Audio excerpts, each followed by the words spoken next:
ఒక స్థలానికి లేదా గృహానికి ఈ విధంగా తూర్పు, పడమర, దక్షిణం, ఉత్తరం, ఈశాన్యం, ఆగ్నేయం, నైరుతి, వాయువ్యం.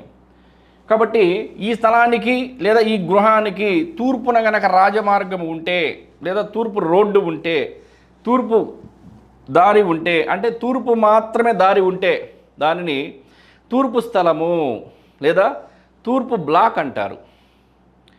దీనికి సంబంధించి ప్రయోజనాలు ఏంటి, తూర్పు స్థలం ఎవరికి వర్తిస్తుంది, ఎవరికి వర్తించదు, లేదా తూర్పు స్థలం యొక్క లాభనష్టాల గురించి తరువాత వీడియోలో తెలుసుకుందాం. కానీ ఇక్కడ విషయం ఏంటి, దిక్కులను బట్టి అన్ని స్థలాలు ఏ విధంగా ఉంటాయి అనేటువంటిదే విషయం.